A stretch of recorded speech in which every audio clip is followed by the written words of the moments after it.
मसूरी पहुंचे सीएम धामी ने शहीदों को दी श्रद्धांजलि। शहीदों के परिजनों को किया सम्मानित। कहा, शहीदों का बलिदान हमेशा किया जाएगा याद।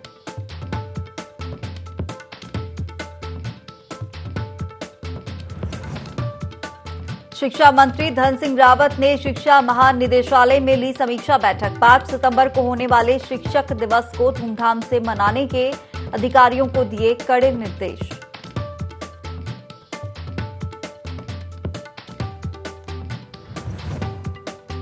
सिंगल यूज प्लास्टिक के खिलाफ प्रशासन ने फिर छेड़ा अभियान। प्रतिबंधित प्लास्टिक मुक्त करते हुए आवश्यक कार्रवाई के डीएम ने दिए निर्देश।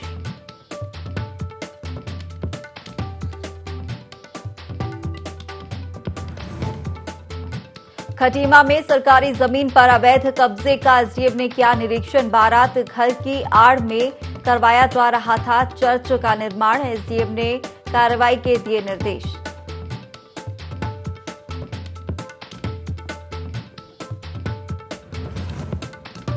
और हल्द्वानी में धूमधाम से मनाया जा रहा गणेश महोत्सव। छोटे बच्चों ने सांस्कृतिक झलकियां पेश कर की अनोखी मिसाल। लोगों को लग रहा महोत्सव का में ताता।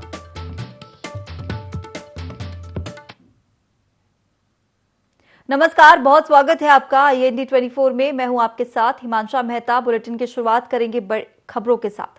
उत्तराखंड मुख्यमंत्री पुष्कर सिंह धामी कड़ी सुरक्षा के बीच मसूरी शहीद स्थल पहुंचे, जहां उन्होंने अमर शहीदों को याद करते हुए श्रद्धांजलि दी। वहीं इस मौके पर आंदोलनकारियों को भी सम्मानित किया गया। इस दौरान उन्होंने अपने संबोधन में कहा कि उत्तराखंड राज्य को बनाने में कई लोगों ने शहादत दी। इसके बाद हमें उत्तराखंड राज्य मिला। उनके इस बलिदान को कभी भुलाया नहीं जा सकता। इसके साथ ही उन्होंने कहा कि मसूरी में भी आंदोलनकारियों पर एक फिल्म का निर्माण किया जाएगा, जिसमें राज्य के आंदोलनकारियों के बारे में युवाओं को जानकारी मिलेगी।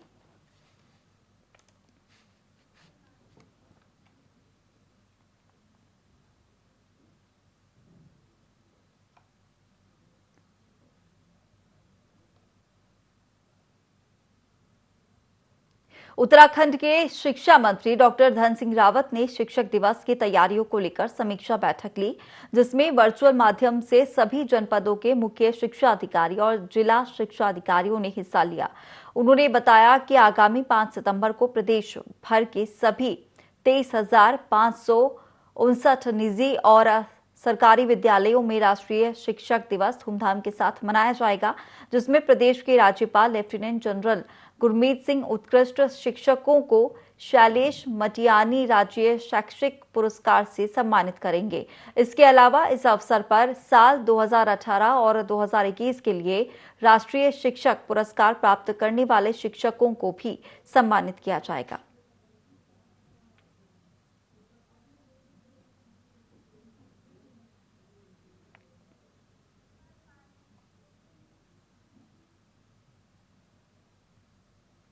राजधानी दिल्ली में कांग्रेस महंगाई और केंद्र सरकार की नीतियों के खिलाफ 4 सितंबर को प्रदर्शन करने वाली है। दिल्ली कूच करने को लेकर लक्सर में भी कांग्रेसियों ने बैठक आयोजित कर रणनीति बनाई। उत्तराखंड कांग्रेस सेवा दल के प्रदेश अध्यक्ष राजेश रस्तोगी ने कई वरिष्ठ कांग्रेस पदाधिकारियों और कार्यकर्ताओं की बैठक बुलाई। अलग अलग क्षेत्रों से लाखों कांग्रेसी दिल्ली में एकजुट होने वाले हैं, जहां केंद्र सरकार की नीतियों और महंगाई के विरोध में महारैली निकाले जाने वाली है।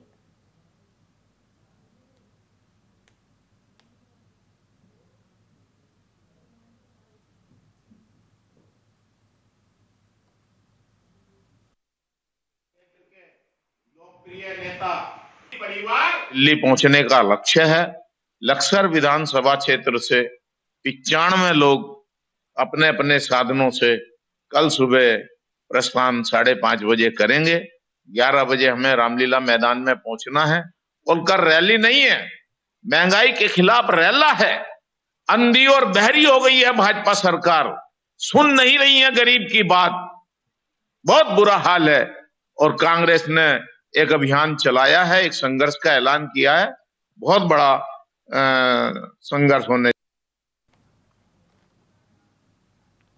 खटीमा के भारत नेपाल सीमा पर स्थित मेलाघाट गांव में आंगनबाड़ी के समीप सरकारी जमीन पर अवैध रूप से चल रहे चर्च निर्माण का एसडीएम ने निरीक्षण किया। केरल के बाबी चर्च द्वारा भारत बारात घर की आड़ में कराया जा रहा है चर्च का निर्माण।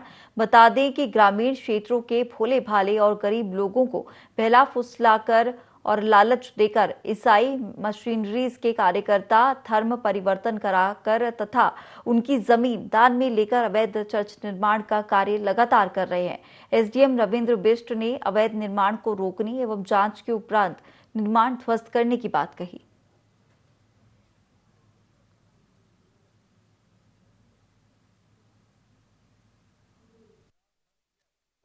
और कोई बारात घर नहीं है।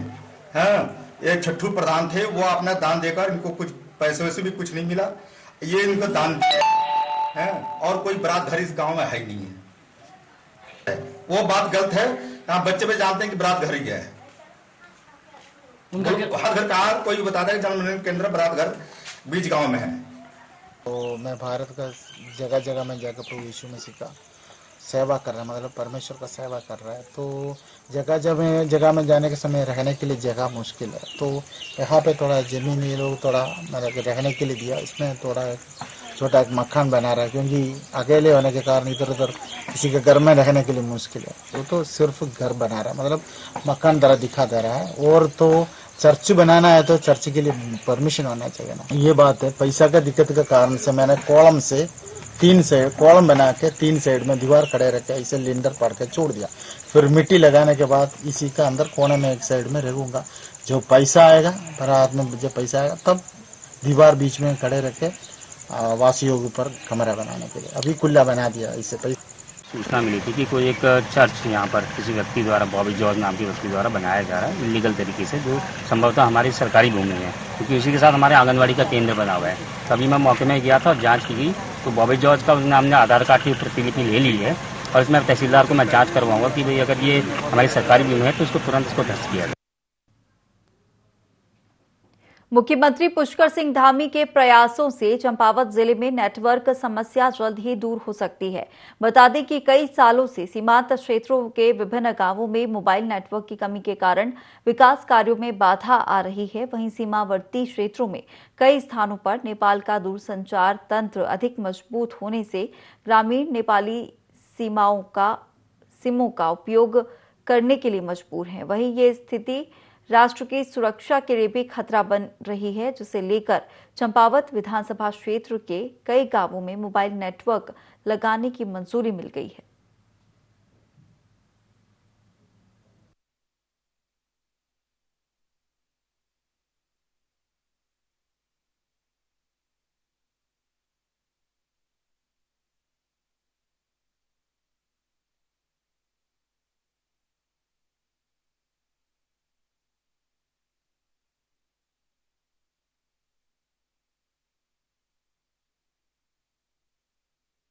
ग्रामीण क्षेत्र हैं, यहाँ पर लंबे समय से मोबाइल नेटवर्क की बहुत समस्या चली आ रही थी। हाल ही में माननीय मुख्यमंत्री जी द्वारा दिल्ली में केंद्रीय दूरसंचार मंत्री जी से जो बातचीत हुई है, उसके क्रम में हमारे तहसील अंतर्गत जो दूरस्थ गांव हैं, जिनमें कि डांडा, कटनई, गुड़म, तलियाबाज, मथियाबाज और कोट केंद्री, चूका इत्यादि जो गांव हैं, जहाँ पर कि वर्तमान में मोबाइल नेटवर्क बहुत कमज़ोर है, वहाँ पर मोबाइल टावरों की स्वीकृति मिलने के बाद जल्दी ही वहाँ पर मोबाइल नेटवर्क को सुदृढ़ किया जाए। लोहाघाट विधानसभा क्षेत्र की जनता को बेहतर चिकित्सा सुविधा देने के उद्देश्य से 10 साल पहले ट्रॉमा सेंटर का निर्माण कराया गया था, लेकिन ट्रॉमा सेंटर का भवन बनने के 10 साल बाद भी डॉक्टरों के न आने से ट्रॉमा सेंटर में ताले लटके हुए हैं। ट्रॉमा सेंटर आवारा कुत्तों और कार पार्किंग का अड्डा बन चुका है। वहीं क्षेत्र के लोगों का कहना है कि सरकार ने भवन तो बना दिया पर डॉक्टर नहीं दे पाए। ट्रॉमा सेंटर में आईसीयू है पर चलाने वाला कोई नहीं। डॉक्टरों की कमी के चलते छोटी छोटी बीमारियों पर क्षेत्र के मरीजों को बाहर के अस्पतालों में रेफर किया जाता है, जबकि ये जिले के सबसे ज्यादा ओपीडी वाले चिकित्सालय में शामिल है। बता दें कि लोहाघाट विधानसभा क्षेत्र के 3 ब्लॉक के मरीजों के अलावा पड़ोसी देश नेपाल से भी मरीज अपना इलाज कराने यहाँ आते हैं, लेकिन चिकित्सकों और सुविधाओं के अभाव में उन्हें बाहर के चिकित्सालयों की दौड़ लगानी पड़ती है। क्षेत्र के लोगों ने मुख्यमंत्री पुष्कर सिंह धामी से चिकित्सालय में विशेषज्ञ डॉक्टरों की तैनाती कर ट्रामा सेंटर के संचालन की मांग की है। वहीं उप जिला चिकित्सालय लोहाघाट के चिकित्सा अधीक्षक डॉक्टर जुनैद कमर ने बताया कि ट्रामा सेंटर और आईसीयू संचालन के लिए स्टाफ न होने के कारण पिछले कई वर्षों से इनका संचालन नहीं हो पा रहा है और न ही उप जिला चिकित्सालय में पर्याप्त स्टाफ है। उप चिकित्सालय लोहाघाट में है, वह पूरे चंपावत जिले में एक समय में सबसे ज़्यादा ओपीडी देने वाला और अच्छे डॉक्टरों की सेवा देने वाला यहाँ पर हॉस्पिटल रहा हुआ है। 10 वर्ष पूर्व यहाँ पर तत्कालीन सरकार ने, उस समय के प्रतिनिधियों ने एक यहाँ पर ट्रामा सेंटर का निर्माण किया, जो यह सोचकर किया हमें एकदम चिकित्सा सुविधाओं से यह वंचित है, तो अच्छी चिकित्सा सुविधा हमारे क्षेत्र के लोगों को मिल पाएंगी। जो यह ट्रामा सेंटर का भवन है, केवल बाहर से देखने का भवन मात्र है। इस पर ताले लटके हुए हैं, न डॉक्टरों का कहीं कुछ पता है, न इसमें होने वाली सेवाओं का पता है और आम जनता को तो यह भी पता नहीं है कि ट्रामा सेंटर खुला है तो उसके अंदर होता क्या है। सरकार से ये कहना चाहेंगे, जो भी यहाँ पर ट्रामा सेंटर का निर्माण किया गया है, कई बार उसमें उद्घाटन हुए हैं, आईसीयू सेंटर के उद्घाटन हुए हैं, इसको जल्दी से जल्दी सेवा के लिए सुचारू करें और इसका लाभ आम जनता को, आम जनमानस को मिल पाए, यही हमारा निवेदन है। ट्रामा सेंटर के 8-10 साल बने हुए हो गए हैं, लेकिन कभी ट्रामा सेंटर का स्टाफ नहीं आया, ना डॉक्टर्स आए हैं। अभी हमारे पास ऑर्थोपेडिक सर्जन नहीं है, गायनोकोलॉजिस्ट नहीं है, एमडी मेडिसिन नहीं है, ईएनटी सर्जन नहीं है, अभी बहुत से डॉक्टर्स कम हैं। वो आ जाएंगे तो उसका संचालन हो जाए। हल्द्वानी में गणेश महोत्सव के मौके पर जगह जगह गणेश महोत्सव की धूम मची है। प्राचीन शिव मंदिर में स्कूली बच्चों ने नृत्य के माध्यम से गणेश जी की वंदना की। फौजी ग्राउंड मैदान पर देवभूमि मंच द्वारा आयोजित गणेश महोत्सव में बाहर से आए कलाकारों ने समा बांधा। वहीं डीआईजी नीलेश कुमार कुमाऊं ने पटेल चौक के राजा के दर्शन किए। दिल्ली के कलाकारों ने भजनों की शानदार प्रस्तुति दी।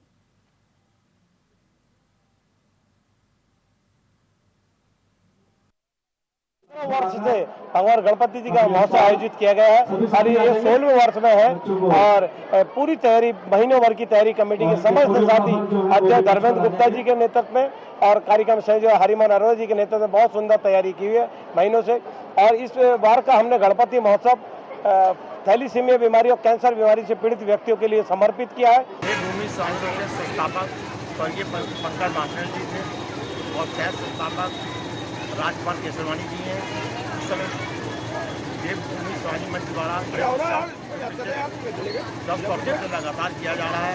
ये 11वां वर्ष है हमारा और कोरोना काल में भी हमने सूक्ष्म रूप से बनाया था, लेकिन इस वक्त कोरोना लगभग खत्म हो चुका है।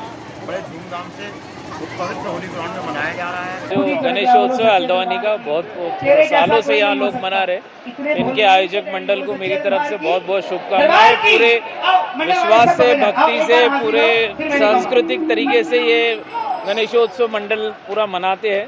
आम जनता भी इनके साथ जुड़ी होती है। बड़े सांस्कृतिक और भक्तिमय वातावरण में यहाँ कार्यक्रम होते हैं। सबको, पूरे हल्द्वानी वासियों को मेरी तरफ से गणेशोत्सव की बहुत बहुत शुभकामनाएं। उधम सिंह नगर में वरिष्ठ पुलिस अधीक्षक के निर्देश पर नशे के खिलाफ अभियान चलाया जा रहा है, जिसमें पुलिस नशे के कारोबारियों के खिलाफ लगातार कार्रवाई कर रही है। इस दौरान जसपुर की पुलिस टीम ने 2 आरोपियों को 6 ग्राम स्मैक के साथ गिरफ्तार किया है, जिनको एनडीपीएस एक्ट के तहत मुकदमा दर्ज कर जेल भेज दिया गया है।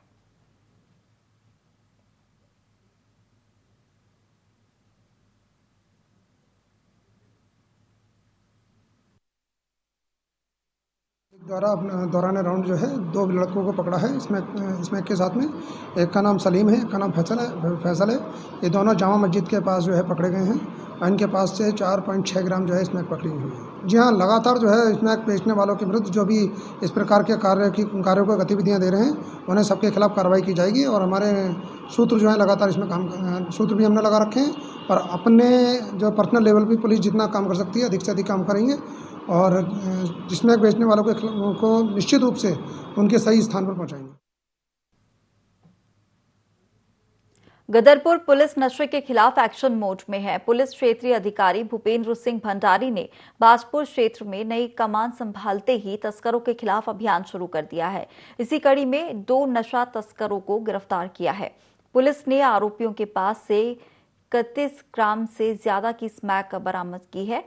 इस दौरान पुलिस क्षेत्राधिकारी भूपेंद्र सिंह भंडारी ने कहा कि गदरपुर थाना क्षेत्र में वाहन चेकिंग के दौरान कुईखेड़ी सकिनिया क्षेत्र से 2 लोगों को गिरफ्तार किया गया, जिनके पास से स्मैक बरामद की गई। फिलहाल यह अभियान लगातार जारी रहेगा।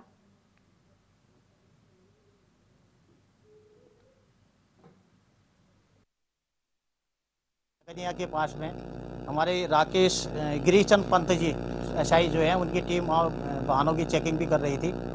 तो 2 लोग सामने से मोटरसाइकिल से आते हुए दिखाई दिए। जब उन्होंने पुलिस टीम को देखा तो वहाँ से भागने का प्रयास किया उन्होंने।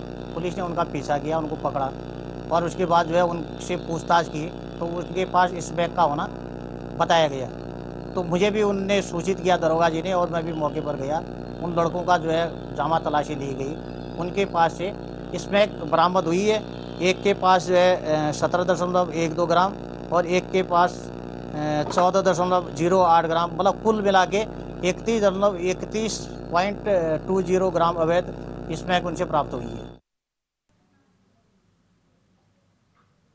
केदारनाथ यात्रा का दूसरा चरण सितंबर माह से शुरू हो चुका है, जबकि यात्रा में हेली सेवाएं देने जा रही हेली कंपनियां भी अब धीरे धीरे यात्रा हेलीपैड पर पहुंचने लगी हैं। 1 सितंबर से शुरू हुए केदारनाथ यात्रा के दूसरे चरण में अभी 3 हेली कंपनियां यात्रियों को हेली सेवा का लाभ दे रही हैं, जबकि पहली बार हिमालयन हेली कंपनी ने बरसात के समय भी अपनी सेवाएं जारी रखी। वहीं हेली टिकटों की बात करें तो 15 सितंबर तक हेली टिकटों की बुकिंग पूरी हो चुकी है और 16 से 30 सितंबर तक हेली टिकटों की बुकिंग इस बीच जारी रहेगी। आपको बता दें कि 6 मई को बाबा केदारनाथ के कपाट खुले थे और 2 महीने की यात्रा में भारी संख्या में यात्री केदारनाथ धाम के लिए पहुंचे थे। साथ ही बरसात में भी कावड़ों की भीड़ से केदार घाटी गुंजायमान रही।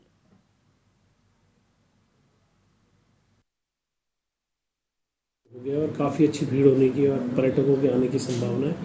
इसी मद्देनजर जो पूर्व में जो है 9 कंपनियां हेली यहाँ पर काम कर रही थी, उनमें से एक कंपनी हिमालयन जो है इस पूरे वर्ष पर यहाँ पर काम किया। और अब जो आने वाली जो कल जो हमारे पास आ गई है, क्रिस्टल और चिप्सन 2 कंपनियां आ गई हैं। शेष कंपनियां 8 तारीख, 9 तारीख, 10 तारीख और इस प्रकार से आगे जो है अगले 15 तारीख तक सभी कंपनियां आने की आ जाएंगी यहाँ पर और अपना कार्य प्रारंभ सेवाएं शुरू।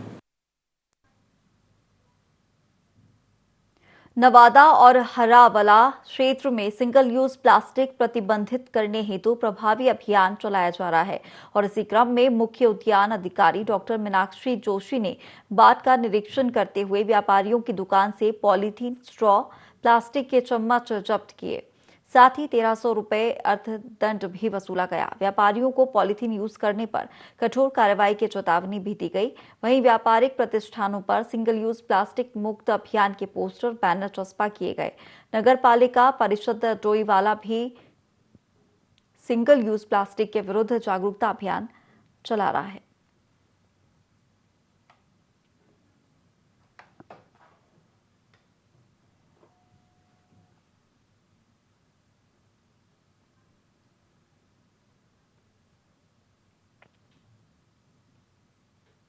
बाजपुर चीनी मिल की सह इकाई आसवनी में अल्कोहल लेकर आए टैंकर से सैंपल नहीं लिए जाने से हड़कंप मच गया। सूचना मिलने पर चीनी मिल के जीएम हरवीर सिंह ने टैंकर से सैंपल जांच के लिए भेजे। वहीं आबकारी इंस्पेक्टर और आसवनी इंचार्ज को जमकर फटकार लगाई।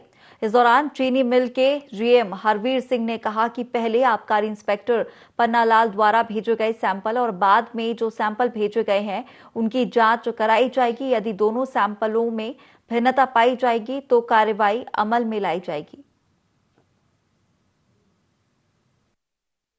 पास होके आती है, वो पास वाला सैंपल हमने भेज दिया। हाँ, सैंपल हमने रखते हैं, इसका भी सैंपल रखते हुए जैसे रखे हमने। इस गाड़ी का सैंपल रखा जाता है। नहीं, टैंकर तो अब आया ना, 7 बजे हमने एंट्री ली है इसको अंदर, और जो उसका सैंपल आया होगा उसको हमने मिला के भेज दिया। पंजाब एक्साइज से पास किया हुआ, दूसरे एक्साइज के अपने कॉन्फिडेंस के लिए इंस्पेक्टर उसे भेजता है कि कहीं कोई बीच में कोई गड़बड़ तो नहीं हुआ, इसलिए भेजता हुआ, नहीं तो वो भी जरूरत नहीं पड़ती। सूचना मिली थी कि आप लोग यहाँ आए हैं, ऐसी आपको सूचना ये मिली है कि सैंपल जो है कल रात लिया गया है, उसको जांच के लिए भेज दिया गया है। जबकि जो हमारा टैंकर है उसकी एंट्री आज सुबह हुई है। उसके क्रम में जो है उच्च अधिकारियों से बात की गई है, आबकारी विभाग के। मैं अपने उच्च अधिकारियों को भी इस मामले में जो है सूचित कर रहा हूँ। साथ ही साथ यहाँ भी एक सैंपल अभी लिया गया है रैंडम। इस सैंपल को, जो सैंपल इनके द्वारा भेजा गया, इन दोनों का मिलान कराया जा रहा है। यदि कोई उसमें कोई गुणवत्ता में फर्क पाया जाता है या अन्य कोई उसमें कमी पाई जाती है तो उसके लिए आगे की कार्रवाई की जाएगी। लेकिन फिलहाल जो है आपके सामने सैंपल ले लिया गया है और इस सैंपल और उस सैंपल का मिलान के लिए यहाँ से भेजा जा रहा है। लक्सर में अब खुले में पेट्रोल और डीजल की बिक्री नहीं की जा सकेगी। इसे लेकर एसडीएम ने निर्देश जारी किए हैं और कहा है कि खुले में ज्वलनशील पदार्थों की बिक्री से शांति बिगड़ने का खतरा रहता है।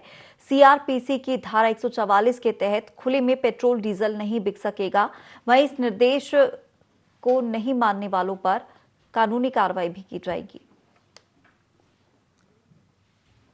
के अंतर्गत कोई भी व्यक्ति खुले रूप में पेट्रोल न वितरण करे, इस संबंध में पूर्ति विभाग के माध्यम से सभी पेट्रोल पंपों को निर्देशित किया गया है और कई पेट्रोल पंपों के द्वारा अपने पेट्रोल पंप के सामने बैनर भी लगा करके इस बात से लोगों को अवेयर किया हुआ है कि भाई कोई भी व्यक्ति खुले में पेट्रोल किसी को नहीं दिया जाएगा और इसका अनुपालन 100% कराएंगे। लोहाघाट में विधिक शिविर का आयोजन हुआ। जिला विधिक सेवा प्राधिकरण के अध्यक्ष हेमंत सिंह राणा के नेतृत्व में आयोजन किया गया। शिविर में छात्र छात्राओं को कानून की जानकारी दी गई। छात्र छात्राओं को बाल अधिकार, शिक्षा का अधिकार, बाल श्रम तथा उनकी सहायता के लिए बनाए गए विभिन्न दूरभाष नंबरों की जानकारी से भी अवगत कराया गया। इसके अलावा छात्र छात्राओं को स्वच्छता के प्रति जागरूक किया गया तथा पॉलीथीन व सिंगल यूज प्लास्टिक का प्रयोग न करने के लिए भी प्रेरित किया गया। इस मौके पर पीएलवी राजीव मुरारी, पीएलसी रेणु गरकोटी, विद्यालय स्टाफ व क्षेत्रीय लोग मौजूद रहे।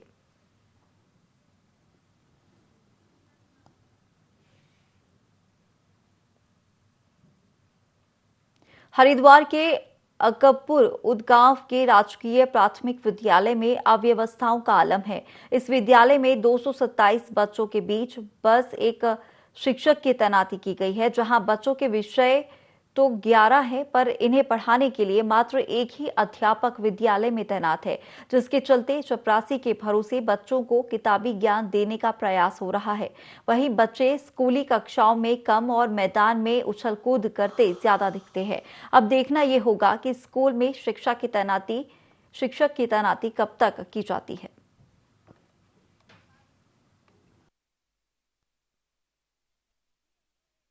जी सुबह से पढ़ाने के लिए, उनका नाम है मनीष सर जी। राजेश सर इतना पढ़ाते नहीं जी, क्योंकि उनके पास ऑफिस का काम भी रहता है जी और वो खासकर तो एक क्लास को पढ़ाते हैं जी, उनसे इतना होता है जी। मनीष सर अच्छा पढ़ाते हैं जी, इतना कोई नहीं आता जी इधर पढ़ाने के लिए। हम जी एक ही टीचर जी उधर गए हुए, सब टीचर जो हेड है जी आके उधर से टीचर भेजती है। हमारे स्कूल में सिर्फ एक टीचर है और हमारे सिलेबस 10 है और पढ़ाता है सिर्फ एक ही जना है, एक सर पढ़ाते हैं और बाकी सब खाली जाते हैं और बच्चे जैसे आते हैं सुबह ऐसे ही चले जाते हैं। कभी कभी साइंस भी नहीं पढ़ाया जाता, जैसे आते हैं ऐसे ही चले जाते हैं।